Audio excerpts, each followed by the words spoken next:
A gente vai voltar a falar agora sobre a expectativa do discurso do presidente do Banco Central americano, Jerome Powell. Daqui a pouco, no conhecido simpósio de Jackson Hole, investidores esperam um sinal para os juros nos Estados Unidos.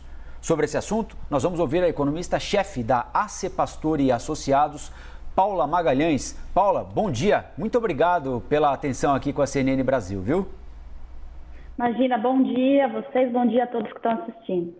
Paula, eu queria que você nos colocasse a par da relevância desse evento e por que é que o discurso do presidente do Banco Central neste ano, aqui é claro, a inflação está disparada no mundo inteiro, a gente acabou de falar aqui do caso do Reino Unido, Estados Unidos, aqui entre nós também, embora já há 2 meses de inflação, não é? Essa é uma razão óbvia, mas no que mais a gente tem de prestar atenção no discurso desta manhã, de logo mais, que aliás a gente deve mostrar aqui na CNN, Paula? Bom, esse discurso do Jackson Hole é um discurso, talvez o mais importante discurso que o presidente do Banco Central americano faz em todo o ano. Todos os olhares do mercado financeiro estão para lá, igual você falou, aguardando uma direção sobre para onde vai a política monetária americana. O que a gente está esperando, né, nós da consultoria, a situação nos Estados Unidos da inflação é muito grave, porque ela acelerou muito rapidamente. E no começo, quando ela começou a acelerar, tinha uma discussão do Fed, que foi muito o discurso do Jackson Hole do ano passado, que eram por conta de questões aberta, ou seja, choques da pandemia que fechou muitas fábricas e aí a produção não conseguiu se normalizar, aumentando o preço de vários insumos, componentes, chips para carro e etc.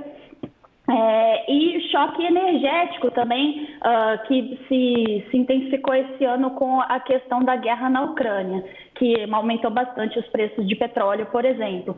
Mas a economia americana está muito aquecida. Se você vê, eles têm um dado lá muito interessante, eles têm o número de vagas abertas no mercado de trabalho. E lá eles têm quase 2 vagas para cada pessoa procurando emprego. Ou seja, é um mercado de trabalho muito aquecido, os trabalhadores estão conseguindo um reajuste salarial elevado, mais alto desde, sei lá, dos anos 90. Então, a inflação tem um componente de demanda que é onde o Fed tem que agir, aumentando os juros para desacelerar essa economia. E aí a gente está esperando hoje que o Powell dê uma direção, um discurso forte no sentido de controlar essa inflação, para também não perder o controle das expectativas de inflação à frente, né? Na última vez que o Powell fez uma conferência, na última reunião do Fed, o mercado analisou esse discurso dele como um pouco mais, no nosso jargão, dove, ou seja, sinalizando que os juros não iriam aumentar muito, mas dessa vez ele tem que ser mais duro e tem que tentar um fine-tuning, assim, um discurso um pouco mais equilibrado, no sentido de ele não quer dar a entender que vai haver uma recessão no ano que vem com esse aumento de juros. Só que é uma tarefa muito difícil de se conseguir, porque o aperto de juros que ele vai ter que fazer, está levando as taxas talvez até 4% ao ano, hoje está no 2,5%, de uma maneira rápida para a economia americana, deve levar a uma recessão no ano que vem. Paulo, meu bom dia também para você. Obrigada pela presença aqui na CNN, mas é claro que entre o que é dito e a reação vem depois a realidade, né? No ano passado, nesse mesmo evento aí, Jerome Powell disse que a inflação seria um movimento passageiro, né? Não contávamos, claro, com a guerra na Ucrânia, com todos os desdobramentos mundiais de tudo isso. O mundo reage ao que ele diz, mas depois vem a reação ao que é feito de fato, né? O que a gente espera, portanto, aí para os próximos meses, para os próximos... O que a gente vai estar discutindo daqui a um ano, hein, Paulo, na tua visão? Tem um problema muito grande, o Fed, ele divulga para o público o quanto que eles esperam, o quanto que cada membro espera para onde a taxa de juros vai. A mediana dessas expectativas está dizendo que a taxa de juros deve se aproximar ao final desse ano de 4%. O precifica nas taxas de juros está bem abaixo desses 4%. Então, por mais que o Fed esteja dizendo, por um lado, que vai aumentar os juros bastante, né? E junto desse discurso do Paulo, um pouco mais contradizendo essa informação, o mercado acha que não vai chegar a essas taxas de juros e que talvez ano que vem já comece a baixar.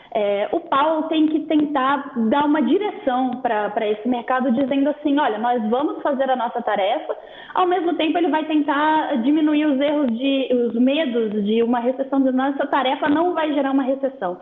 Mas o que eu acredito é que no ano que vem a gente vai estar discutindo a desaceleração forte dos Estados Unidos, talvez até com uma recessão ou uma crise global por conta do que está acontecendo na Europa, né? A Europa está com um problema grave de suprimento de gás, ou seja, uma restrição de oferta de energia, né? Está gerando uma desaceleração na economia europeia, junto de um aperto de juros que tem que acontecer, porque a inflação lá também acelerou muito rapidamente. E o Reino Unido está com esse problema, e os mercados emergentes estão com esse problema, então a gente tem uma sincronia de aperto monetário no mundo. Então acho que é isso que a gente vai estar discutindo no ano que vem. Paulo, eu não queria deixar você embora se antes te perguntar o seguinte, nesses últimos 2 meses parece que a gente está na contramão do restante do mundo, né? Registrando aqui deflação, há colegas seus que dizem que é algo artificial por causa do corte do ICMS, que tem uma bomba para explodir no ano que vem, outros dizem que não, que é algo que a gente tem como manter sem provocar nenhum grande problema estrutural à nossa economia. Então, a gente conseguiu descolar a nossa realidade do restante do mundo de maneira natural ou de maneira artificial? Onde é que a gente vai se incluir nesse problema global todo que vai ser tratado daqui a pouquinho pelo presidente do Banco Central lá dos Estados Unidos? De fato, a gente teve a deflação nos últimos 2 meses, mas, igual você falou, é por conta dessa queda dos impostos em cima de combustíveis, energia elétrica, telecomunicações. E a Petrobras também promoveu algumas quedas dos preços de gasolina, né? Então, assim, tem um grande componente artificial aí nessa queda de inflação. Se a gente olhar aquilo que tem o componente da demanda, por exemplo, preços de serviços ainda estão elevados. Os preços de bens industriais, se você tirar o corte de imposto, né, o Banco Central olha os bens industriais que eles chamam de subjacente, é como se fosse um núcleo de bens industriais que são menos sujeitos a esses cortes de impostos, ainda estão elevados. Então, assim, a diferença é que o Banco Central nosso começou a agir bem mais cedo do que, por exemplo, então, nós já estamos num estágio de aperto de juros mais avançado do que o Banco Central americano está. Ainda não vemos esse efeito nos preços, mas eles vão aparecer. Então, assim, esse ano a gente vai ter uma inflação ainda acima da meta, no ano que vem talvez esteja acima ainda, mas desacelerando, e a gente vai chegar no centro da meta em 2024.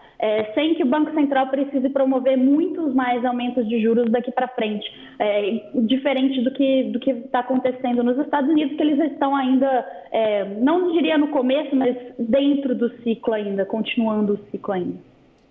Conosco, Paula Magalhães, economista-chefe da C. Pastore e Associados. Muito obrigada pelos seus esclarecimentos. A gente fica atento, portanto, a esse evento lá nos Estados Unidos. Obrigada, Paula. Até a próxima. Muito obrigada. Até a próxima. Bom dia.